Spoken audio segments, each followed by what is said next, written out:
GIGL सारांश और विश्लेषण। जॉन सी मैक्सवेल ने बड़ी ही बचकानी गलती की थी। उन्हें एक इम्पोर्टेंट स्पीच देनी थी और वो फ्लाइट लेने के लिए एयरपोर्ट में थे कि तभी अचानक उन्हें याद आया कि वो अपना पासपोर्ट तो घर में ही भूल आए हैं। वो वापस घर भी नहीं जा सकते थे और उस वक्त ऐसा कोई भी नहीं था जो उनकी मदद करता। जॉन एक ऐसे इंसान थे जो आए दिन ट्रैवल करते थे। अपना पासपोर्ट घर पर भूल जाने की वजह से उनकी टीम और उनके रीडर्स को बहुत निराशा हुई थी। जॉन स्वभाव से थोड़े लापरवाह और भुलक्कड़ किस्म के थे। हालांकि उनसे भी कई गलतियां हुई हैं, पर उन्होंने कभी भी उन गलतियों को अपनी कमजोरी नहीं बनने दिया। वो हमेशा अपनी हर गलती को स्वीकार करते और हर एक्सपीरियंस से कुछ ना कुछ सीखने की कोशिश करते। जॉन ने खासतौर पर यह बुक आपके लिए लिखी है। ये आपको सेल्फ एक्सेप्टेंस की तरफ गाइड करेगी और आपका हिम्मत और हौसला बढ़ाते हुए आपको मोटिवेट करेगी। ये समरी किसे पढ़नी चाहिए? तारांकन यंग प्रोफेशनल्स, तारांकन स्टूडेंट्स, तारांकन जो लोग लीडर बनना चाहते हैं। ऑथर बारे में। जॉन सी मैक्सवेल एक लीडरशिप एक्सपर्ट, स्पीकर और चर्च के पादरी हैं। वो एक ऑर्गेनाइजेशन के सीईओ हैं जो दुनिया भर में लीडर्स को ट्रेनिंग देती है। उन्हें अक्सर बड़ी बड़ी जानी मानी कंपनियों और गवर्नमेंट लीडर्स को स्पीच देने के लिए इनवाइट किया जाता है। मैक्सवेल न्यूयॉर्क टाइम्स और वॉल स्ट्रीट जर्नल के बेस्ट सेलिंग ऑथर भी हैं। मेरा नाम है साबिर खान, आप सुन रहे हैं brain rich great think great life, let's start. कभी कभी आप जीतते हैं, कभी कभी आप जॉन सी मैक्सवेल से सीखते हैं। इंट्रोडक्शन। क्या आपको पता है जो लोग अपनी गलतियों से सीखते हैं और जो नहीं सीखते, उनके बीच क्या फर्क है? क्या आप लाइफ के चैलेंजेज फेस करने से डरते हो? क्या आप खुद को कमजोर समझते हो? क्या आप स्ट्रॉन्ग बनना चाहते हो और अपनी लाइफ के सबसे मुश्किल एक्सपीरियंस से कुछ सबक लेना चाहते हो? इस बुक में जॉन सी मैक्सवेल ने एनालाइज किया है कि विनर्स क्या सोचते हैं, क्या फील करते हैं और कैसे काम करते हैं। विनर्स के माइंडसेट को समझना आपको वो बेसिक स्किल्स सीखने में हेल्प करेगा जिससे आप किसी भी चैलेंज को खुद को इंप्रूव करने की अपॉर्चुनिटी में बदल सकते हैं। आप ये भी जानेंगे कि कैसे अपने कंफर्ट जोन से बाहर निकलकर लाइफ के नए एडवेंचर्स को ट्राई करने की हिम्मत जुटाई जाती है। चाहे आप फेल भी हो जाए तो भी ये समरी आपको सिखाएगी कि कैसे अपने इम्परफेक्शन को एक्सेप्ट करना चाहिए और कैसे अपनी हर गलती से एक सबक लेना चाहिए। उसके बाद चाहे आप हार ही क्यों ना जाएं तो भी आपको एक विनर की फीलिंग आएगी।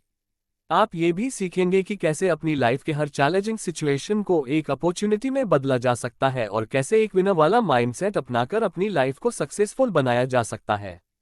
जब आप हार रहे होते हैं तो सब कुछ दुख देता है।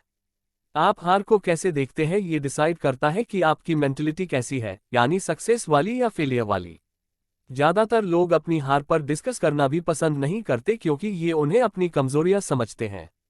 एक बार कुछ नया एक्सपीरियंस करने के लिए वो सक्सेस के लिए मेहनत तो करते हैं, पर साथ ही फेलियर भी एक्सपेक्ट करने के लिए तैयार रहते हैं। जब वे फेल हो जाते हैं तो किसी और चीज की ओर बढ़ जाते हैं। लेकिन सक्सेसफुल लोग ऐसा नहीं सोचते। अपनी हार को वो अलग नजरिए से देखते हैं। उनका मानना है कि अगर वो फेल हो भी गए तो भी कुछ नया ही सीखेंगे। वैसे अगर देखा जाए तो हम अपनी गलतियों से ही सबसे ज्यादा सीखते हैं। लोगों को फेलियर बुरे लगते हैं क्योंकि उन्हें लगता है कि वो अब आगे नहीं बढ़ पा रहे या हार गए हैं। ज्यादातर लोग हार को नेगेटिव तरीके से लेते हैं। लीडरशिप मैगजीन में एक आर्टिकल छपा था कि ज्यादातर लोग जो हमेशा सक्सेस के पीछे भागते हैं और जिन्हें हार बर्दाश्त नहीं होती, वो या तो शराबी बन जाते हैं या डिप्रेशन में चले जाते हैं या फिर एक्सट्रीम लेवल पर जाकर सुसाइड करने की कोशिश करते हैं।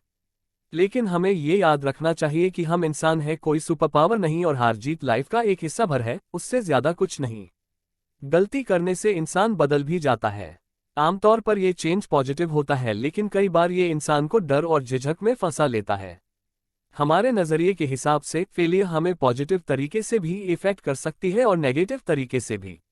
अगर आप अपनी कमजोरियों को खुद पर हावी होने देंगे तो आपकी हालत उस इंसान जैसी हो जाएगी जो एक बॉक्स में बंद होकर रह गया हो और अब वो कुछ नहीं कर सकता। लेकिन अगर आप सीखने का और अपनी गलतियों को इंप्रूव करने का फैसला कर लोगे तो आप अपनी हार को जीत में बदल सकते हो। खुद इस बुक के ऑथर जॉन सी मैक्सवेल कई गलतियां कर चुके हैं। उनकी एक गलती जो वो कभी नहीं भूल पाए तब हुई थी जब वो अपने ब्रीफकेस में एक गन लेकर घूम रहे थे। एक बार जॉन अलाबामा बिर्मिंघम के एक चर्च में स्पीच दे रहे थे। जब उनका काम खत्म हुआ तो उनके फ्रेंड क्रिस ने उन्हें गिफ्ट के तौर पर एक गन दी। क्रिस ने उन्हें गिफ्ट के तौर पर एक गन दी। क्रिस ने उनसे कहा कि ये गन जॉन की वाइफ के लिए है ताकि जब वो ट्रैवल कर रहे हो तो सेफ्टी के तौर पर ये गन अपने पास रख सके। जॉन को गन वगैरह पसंद नहीं थी, पर फिर भी अपने फ्रेंड का दिल रखने के लिए उन्होंने गन को अपने पास रख लिया। जॉन ने गन को अपने ब्रीफकेस में रखा था क्योंकि ट्रिप छोटा था, इसलिए वो एक प्राइवेट प्लेन में बैठकर अपने घर चले गए। अगले कुछ दिनों तक जॉन एक और पब्लिक स्पीकिंग इवेंट की तैयारियों में बिजी रहे। वो ब्रीफकेस में रखी गन के बारे में एकदम भूल ही चुके थे। जिस दिन उन्हें ट्रैवल करना था, वो एयरपोर्ट पर मेटल डिटेक्टर से होकर गुजरे तो उन्हें अचानक अपने ब्रीफकेस में रखी गन का ख्याल आया। इससे पहले कि एयरपोर्ट सिक्योरिटी को पता चलता, जॉन ने खुद ही अनाउंस कर दिया कि उनके ब्रीफकेस में गन है। जॉन एक मशहूर शख्स थे और एयरपोर्ट पर सबको पता था कि वो कौन है। उन्होंने जॉन से माफी मांगते हुए कहा कि वो उन्हें हथकड़ी पहनाने के लिए शर्मिंदा है। एयरपोर्ट सिक्योरिटी अपना स्टैंडर्ड प्रोसीजर फॉलो कर रही थी। जॉन की किस्मत अच्छी थी कि बेल के बाद उन्हें जल्दी छोड़ दिया गया और ये घटना उनके रिकॉर्ड से हटा दिया गया। लेकिन पब्लिक में ये खबर आई तो जॉन ने सिचुएशन को कंट्रोल करने की गर्ज से अपने ट्विटर अकाउंट से एक फनी कमेंट डिलीवर किया। वो किस्मत वाले थे कि सबने इसे एक फन एक्सपीरियंस की तरह लिया। लोग बेशक इस बात को हंसी में ले रहे थे। कुछ लोगों ने जॉन को यहां तक कहा कि उन्हें अपनी अगली बुक एयरपोर्ट सिक्योरिटी या फिर गन लेकर जाने पर लिखनी चाहिए। इस एक्सपीरियंस के बाद जॉन ने एक नोट लिखकर अपने ब्रीफकेस में डाला जिस पर लिखा था, sometimes you win sometimes you learn, यानी कभी आप जीतते हैं कभी आप सीखते हैं। अगर जॉन ने इस घटना को नेगेटिव नजरिए से देखते तो शायद उनका करियर ही तबाह हो जाता, लेकिन उन्होंने अपनी गलती से सबक लिया, उसे भूलकर। Responsibility the first step of learning. लोगों को लगता है कि वो सिर्फ उस काम के लिए जिम्मेदार है जो दूसरों ने उन्हें दिए हैं, लेकिन वो भूल जाते हैं कि जिम्मेदारी लेना भी एक डिसीजन है। ये डिसीजन आपकी पूरी लाइफ बदल सकता है। एक बार आपने जिम्मेदारी लेने का फैसला कर लिया तो यानी आप एक्शन लेने को तैयार है। अगर आपसे गलती हुई है तो आप दो काम कर सकते हो, या तो किसी और को दोष दे सकते हो या फिर खुद जिम्मेदारी ले सकते हो। आपकी चॉइस बताएगी कि आपके फेलियर का आपको क्या रिजल्ट मिलेगा। अगर आप जिम्मेदारी ले रहे हो तो यानी आप लर्न और ग्रो कर रहे हो। अगर आप लंबे वक्त तक जिम्मेदारी से भागते फिरोगे तो एक दिन आपको विक्टिम कार्ड खेलने की आदत पड़ जाएगी। कई लोग इस विक्टिम मेंटालिटी के साथ हैं और खुद को लाचार और बेबस दिखाते हैं, जैसे उनका मानना होता है कि वो इकोनॉमी की वजह से काम नहीं करते, बचपन में हुए किसी बुरे हादसे की वजह से वो अपने गोल्स अचीव नहीं कर पाते वगैरह। यानी हर वो काम जो उनसे नहीं हो पाता है उसके लिए वो या तो सोसाइटी को या भेदभाव जैसी चीज को दोष देते हैं। अपने बुरे हालात के लिए हर वक्त दूसरों को ब्लेम करने से आप उन्हें अपनी लाइफ का कंट्रोल थमा देते हो। Responsibility the first step of learning. लोगों को लगता है कि वो सिर्फ उस काम के लिए जिम्मेदार है जो दूसरों ने उन्हें दिए हैं, लेकिन वो भूल जाते हैं कि जिम्मेदारी लेना भी एक डिसीजन है। ये डिसीजन आपकी पूरी लाइफ बदल सकता है। एक बार आपने जिम्मेदारी लेने का फैसला कर लिया तो यानी आप एक्शन लेने को तैयार है। अगर आपसे गलती हुई है तो आप दो काम कर सकते हो, या तो किसी और को दोष दे सकते हो या फिर खुद जिम्मेदारी ले सकते हो। आपकी चॉइस बताएगी कि आपके फेलियर का आपको क्या रिजल्ट मिलेगा। अगर आप जिम्मेदारी ले रहे हो तो यानी आप लर्न और ग्रो कर रहे हो। अगर आप लंबे वक्त तक जिम्मेदारी से भागते फिरोगे तो एक दिन आपको विक्टिम कार्ड खेलने की आदत पड़ जाएगी। कई लोग इस विक्टिम मेंटालिटी के साथ हैं और खुद को लाचार और बेबस दिखाते हैं, जैसे उनका मानना होता है कि वो इकोनॉमी की वजह से काम नहीं करते, बचपन में हुए किसी बुरे हादसे की वजह से वो अपने गोल्स अचीव नहीं कर पाते वगैरह। यानी हर वो काम जो उनसे नहीं हो पाता है उसके लिए वो या तो सोसाइटी को या भेदभाव जैसी चीज को दोष देते हैं। अपने बुरे हालात के लिए हर वक्त दूसरों को ब्लेम करने से आप उन्हें अपनी लाइफ का कंट्रोल थमा देते हो। अगर आप अपने एक्शन की जिम्मेदारी नहीं लोगे तो दूसरे बाहरी फैक्टर्स आपकी लाइफ को कंट्रोल करने लगेंगे। इसके अलावा जिम्मेदारी लेने से भागोगे तो सीखने और ग्रो करने के मौके खो दोगे, जबकि सक्सेसफुल होने के लिए आपको सीखने की और फ्लेक्सिबल बनने की जरूरत होती है। अगर आप गलती करने और उससे सीखने से डरोगे तो कभी इंप्रूव नहीं कर पाओगे। टेड विलियम्स नाम का आदमी बेघर था। वो भीख मांग कर गुजारा करता था, लेकिन एक दिन उसकी जिंदगी बदल गई। वो रोड के साइड पर खड़ा भीख मांग रहा था कि एक आदमी ने उसे उसका एक पुराना वीडियो दिखाया। इस वीडियो में टेड की एक रेडियो अनाउंसर के तौर पर गजब की स्किल नजर आ रही थी। वो बड़े ही मंजे हुए ढंग से शो कर रहा था। इसमें उसकी स्पीकिंग स्किल्स साफ नजर आती थी।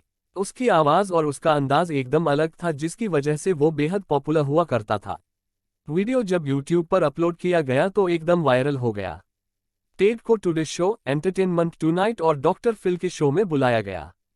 लोग शायद इसे टेड की किस्मत कहेंगे, पर टेड की कहानी सुनने के बाद आपको पता चलेगा कि टेड बेहद मेहनती इंसान था।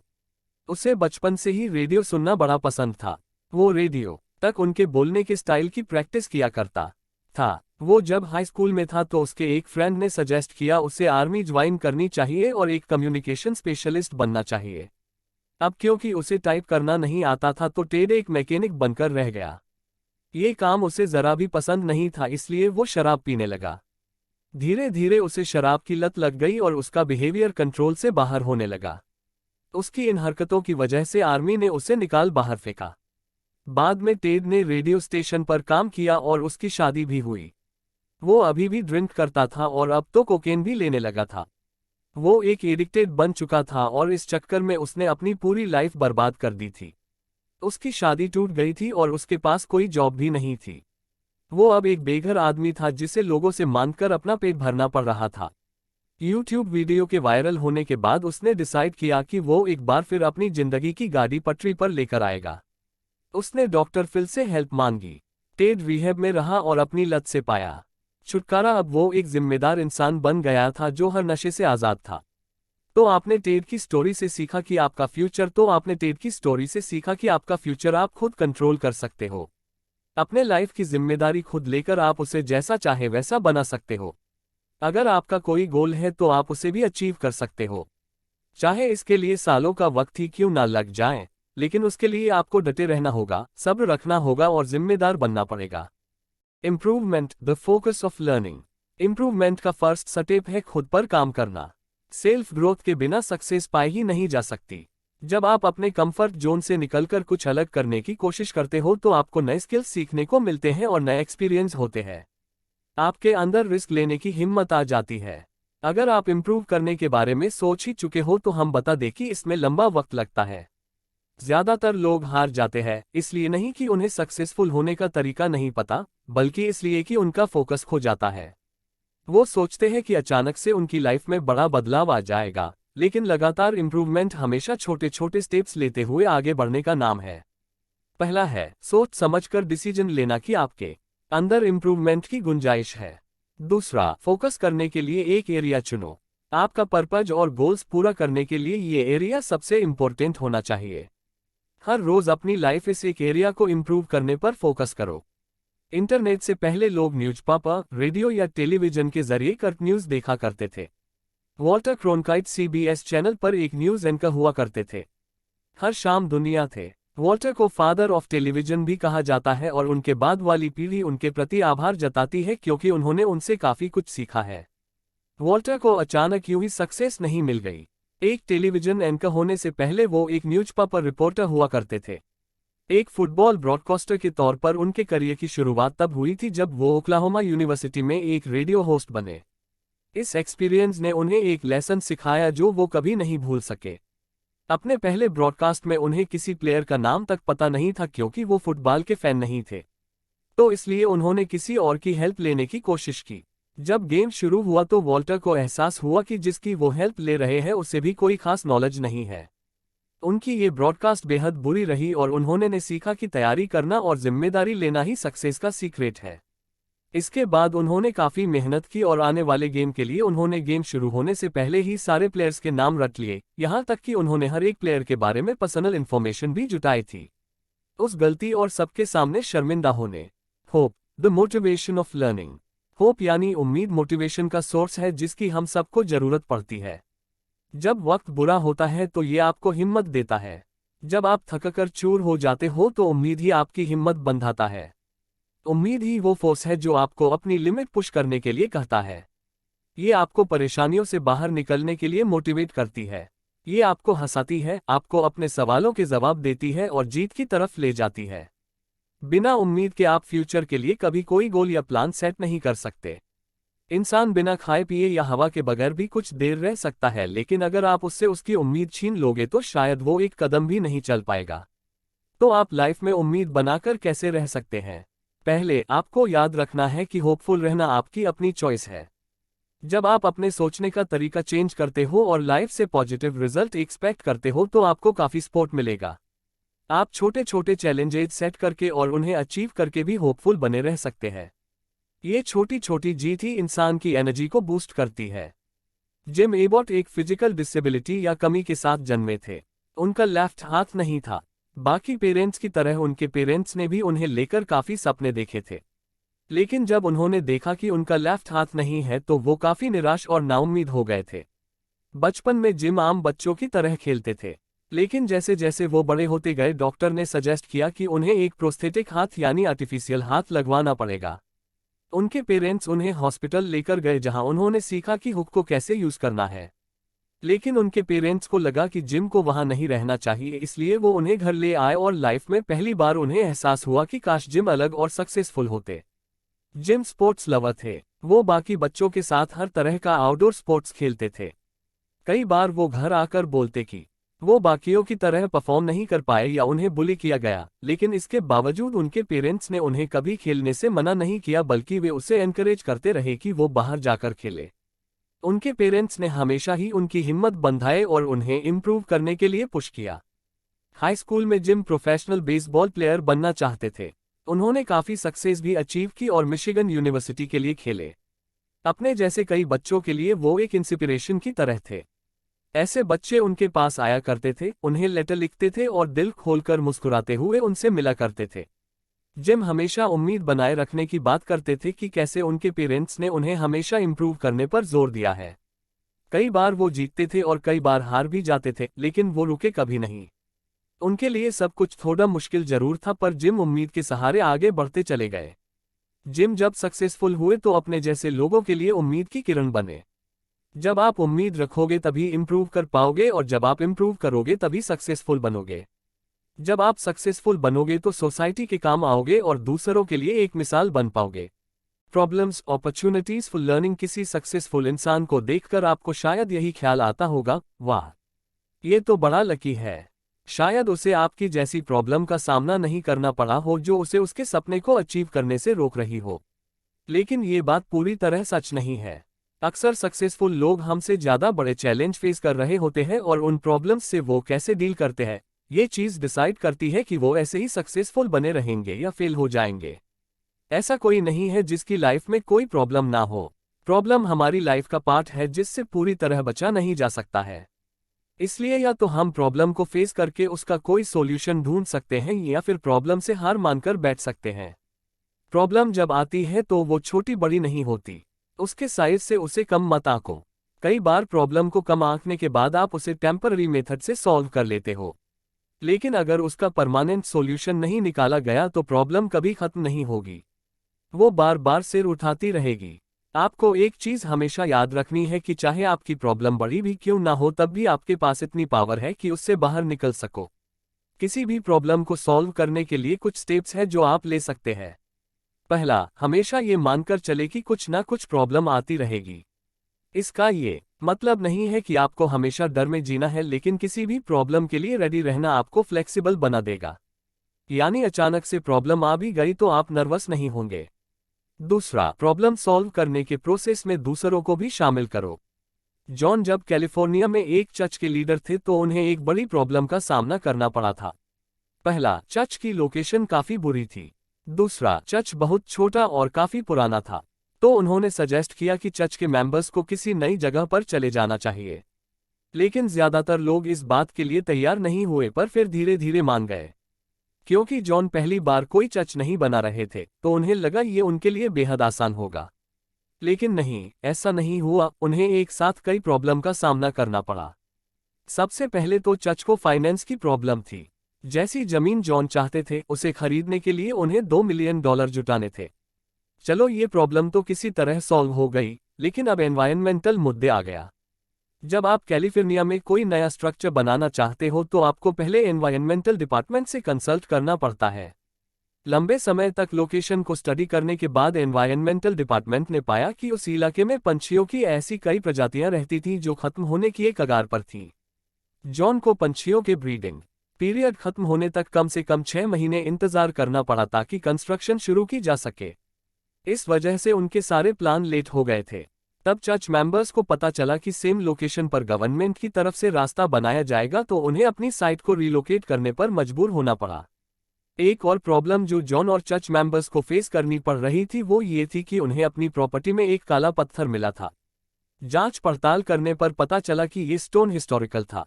ये उन लोकल लोगों का था जो इस एरिया में करीब 2000 साल पहले रहते थे। इस प्रॉब्लम को सॉल्व करने के लिए जॉन को काफी बड़ा अमाउंट पे करना पड़ा ताकि आर्कियोलॉजिस्ट उस हिस्टोरिकल पीस के लिए खुदाई कर सके। परेशानी सिर्फ यहीं पर खत्म नहीं हुई। इसके अलावा भी और कई प्रॉब्लम आ रही थी। चर्च मेंबर्स को काउंटी बोर्ड से अप्रूवल लेने में 12 साल लग गए, उसके बाद जाकर बिल्डिंग का काम स्टार्ट हुआ। जिस वक्त तक कंस्ट्रक्शन शुरू हो पाए जॉन इस चर्च के लीडर की पोस्ट से हट चुके थे। उन्हें बाद में पता चला कि उनके जाने के बाद भी कई और प्रॉब्लम भी आई थी। आखिरकार 17 सालों की कड़ी मेहनत, सब्र और इरादे के बाद ये नया चर्च पब्लिक के लिए खोल दिया गया। ये कहानी दिखाती है कि किसी भी नए काम को करने में कई मुश्किलें आ सकती है, लेकिन आपको सक्सेस तभी मिलेगी जब आपको पता होगा कि इन प्रॉब्लम्स से कैसे डील करना है। इजी सक्सेस और क्विक मनी के लिए शॉर्टकट तरीके ढूंढने बंद कर दो। अपनी प्रॉब्लम का सामना करके ही आप हर मुश्किल से लड़ सकते हो और अपनी कहानी के हीरो बन सकते हो। Bad experiences the perspective for learning. जब लाइफ में मुश्किल सिचुएशन आती है तो हम में से ज्यादातर लोग खुद को एकदम लाचार समझ लेते हैं। उन्हें समझ ही नहीं आता कि क्या करना चाहिए। नेगेटिव इमोशंस की वजह से उन्हें समझ नहीं आता कि सही क्या है और गलत क्या। ऐसे में कोई सॉल्यूशन नजर नहीं आता तो वो खुद को ब्लेम करते हैं और इस चक्कर में और भी गलतियां कर बैठते हैं। लेकिन बुरे एक्सपीरियंस हमेशा बुरे नहीं होते। ये हमें कुछ सिखाने आते हैं, बल्कि यूं कहे कि हमें इम्प्रूव करने का मौका देते हैं।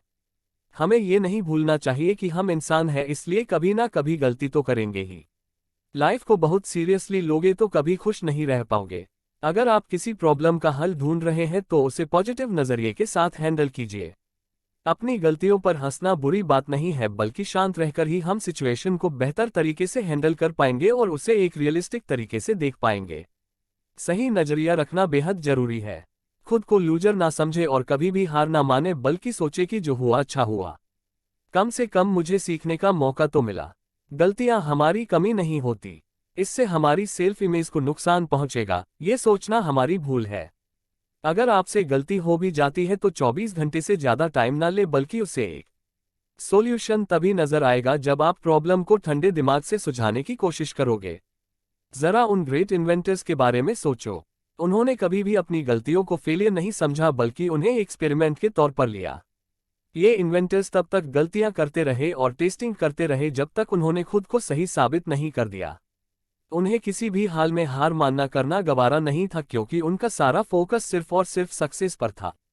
लाइफ में आपको दो तरह के लोग मिलेंगे, स्प्लैटर्स, थ्री बाउंसर्स। स्प्लैटर्स वो है जो गिरने के बाद वही के वही रह जाते हैं। बाउंसर्स वो है जो फेल होते हैं लेकिन खुद को संभाल लेते हैं और फिर से बाउंस बैक कर लेते हैं। तो आप इनमें से क्या बनना चाहोगे? जब आप फेल होते हो तो उसका कारण आपकी नॉलेज की कमी है। अगर आपने डिसाइड कर ही लिया है कि आपको लर्न और इम्प्रूव करना है तो नेक्स्ट टाइम आप फेल हो भी जाओगे तो आप उसे एक और लर्निंग मोमेंट समझ लेना। अपने बुरे एक्सपीरियंस को अच्छे में बदलना सीखो। अगर आप हार्ड वर्क करोगे तो अपनी लाइफ को अपनी मर्जी से बदल पाओगे। पहले वाले चैप्टर में हमने बताया था कि जॉन ने एक बड़ी गलती की थी। वो गलती से अपने ब्रीफकेस में गन रखकर एयरपोर्ट चले गए थे। लेकिन इस बार तो उन्होंने इससे भी बड़ी गलती की थी। ये 2002 की बात थी। जॉन स्पीच देने के लिए अफ्रीका के टूर पर थे, जहां उन्हें कई इवेंट अटेंड करने थे।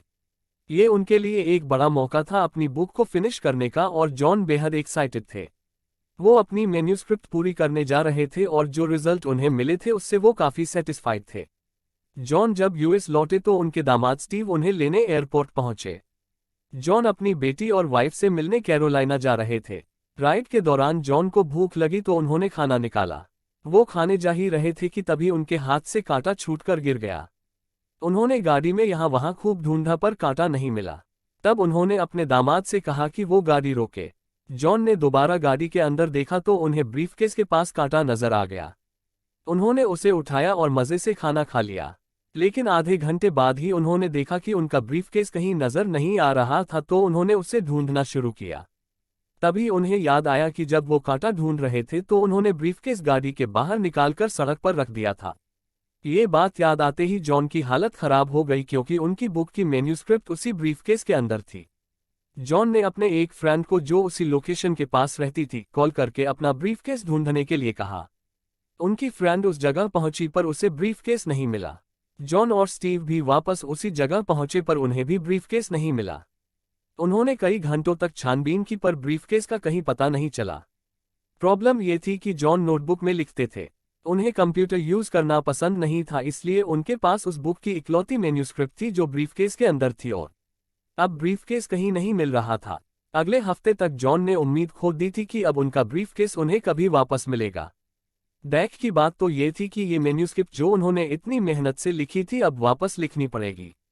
उन्हें दोबारा लिखने में कम से कम 6 महीने तो लगेंगे ही। जॉन को अगर सब कुछ याद भी था तो भी सेकंड कॉपी पहले जितनी ही अच्छी होगी इसकी कोई गारंटी नहीं थी।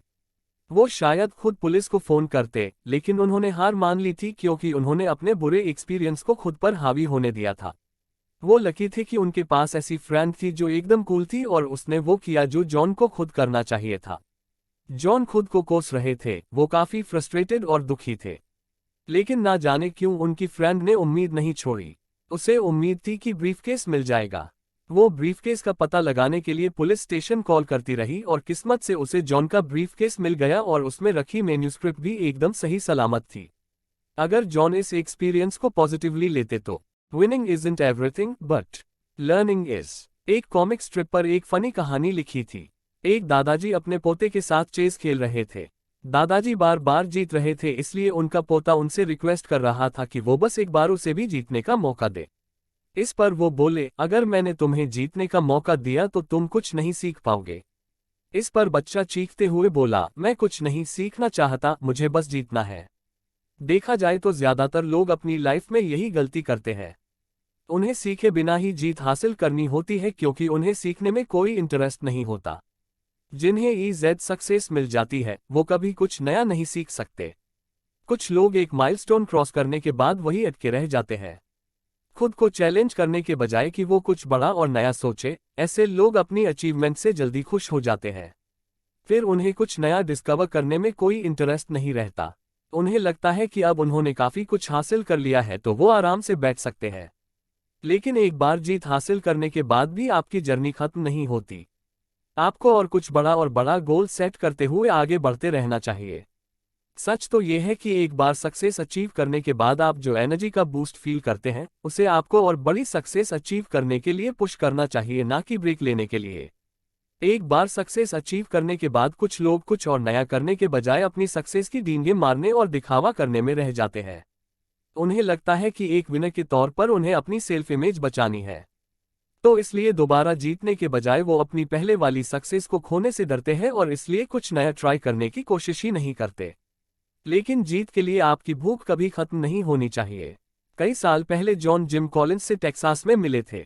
जिम कॉलिंस ने गुड टू ग्रेट और हाउ द माइटी फॉल जैसी कई पॉपुलर बुक्स लिखी है। दोनों साथ में डिनर करते हुए लीडरशिप पर डिस्कस कर रहे थे। उस वक्त इकोनॉमी काफी अच्छे दौर से गुजर रही थी और अनएम्प्लॉयमेंट यानी बेरोजगारी का रेट सिर्फ 4% था, यानी काफी लोग तरक्की कर रहे थे। जिम ने कंप्लेसेंसी के खतरों पर बात कर रहे थे। कंप्लेसेंसी यानी सेटिस्फैक्शन की फीलिंग जो आपको कुछ बड़ा अचीव करने के बाद होती है। ये फीलिंग काफी खतरनाक हो सकती है क्योंकि ये आपको फिर से चैलेंज लेने और खुद को इम्प्रूव करने से रोकती है, यानी आप एक बार सक्सेसफुल होने के बाद रिलैक्स होकर बैठ जाते हो। बिल गेट्स भी यही मानते हैं कि सक्सेस लाइफ की बुरी टीचर है। जब लोग सक्सेसफुल हो जाते हैं तो उन्हें लगता है कि वो सब कुछ पा चुके हैं और कभी नहीं हारेंगे, इसलिए अब उन्हें कुछ और नया सीखने या जानने की जरूरत नहीं है। उनकी यही सोच उन्हें कुछ नया ट्राई करने से रोकती है। क्या आपने कभी सोचा है कि जो लोग लॉटरी जीतते हैं अंत में अपना सारा पैसा क्यों हार जाते हैं? वो इसलिए क्योंकि सक्सेस सिर्फ कुछ पाने का नाम नहीं है, बल्कि हमारे सोचने का तरीका है। जब आप अपने सोचने का तरीका चेंज करोगे तभी तो कुछ नया सीख पाओगे। कभी ये मत सोचना कि आपको सब कुछ आता है या आप किसी स्किल के मास्टर बन चुके हैं, क्योंकि लर्निंग की कोई लिमिट नहीं है। ऐसा कुछ जरूर होगा जो आपको नहीं आता होगा। हमें इम्प्रूवमेंट की जरूरत हमेशा पड़ती है। आप पॉजिटिव मेंटल एटीट्यूड रखकर ही ग्रो कर पाएंगे और इम्पॉसिबल को पॉसिबल बना पाएंगे। साथ ही आप उन बाउंड्रीज को भी दूर कर पाओगे जो आपकी पोटेंशियल को उभरने से रोकती है। आपके अंदर भी क्रिएटिव बनने की और आउट ऑफ द बॉक्स सोचने की एबिलिटी मौजूद है। अपनी लाइफ में किसी भी तरह की प्रोग्रेस के लिए कुछ लड़ाइयाँ आपको हारनी भी होंगी। ये जरूरी है कि हम सीखें और इम्प्रूव करें, लेकिन इसका ये मतलब नहीं है कि हमें बड़ा रिस्क लेना चाहिए। अपनी ताकत के हिसाब से आप अपनी हार को कंट्रोल कर सकते हो। किसी ऐसी स्किल पर काम करते हुए जिसमें आपको महारत हासिल है, आप अपना कंफर्ट जोन छोड़कर कुछ एक्स्ट्रा ऑर्डिनरी क्रिएट कर सकते हो। आप चाहे फेल भी हो जाए तो भी आपको निराश नहीं होना है, क्योंकि फेलियर भी एक लर्निंग एक्सपीरियंस है। उन चीजों में जिन्हें आपको लगता है कि आप बेस्ट हैं, जितना ज्यादा रिस्क लेते रहेंगे उतने ही स्ट्रॉन्ग आपके जीत के चांस होंगे। आपको अपना माउंट एवरेस्ट खुद ढूंढना है, जिसकी चोटी पर पहुंचना ही आपका गोल होना चाहिए। और अगर आप ऐसा नहीं करते हैं तो याद रखिए, एक दिन सिवाय पछतावे और निराशा के आपको कुछ नहीं मिलने वाला। हर उस रास्ते के बारे में सोचो जो आपको एक स्कूल की तरह जिंदगी के कई लेसन सिखा सकता है। कंक्लूजन, बुरे एक्सपीरियंस हमेशा नेगेटिव नहीं होते। ये डिपेंड करता है आपके नजरिए पर कि आपने उस एक्सपीरियंस से क्या सीखा। अगर आप लाइफ को अप्रोच करने का अपना नजरिया चेंज करना सीख जाओगे तो उसके बाद हर चीज सही होती चली जाएगी। इस समरी में लीडर और public speaker John C Maxwell ने आपको हार और जीत से जुड़े कई काम के लेसन सिखाए। पहले, आपने सीखा कि हारना बहुत तकलीफ देता है।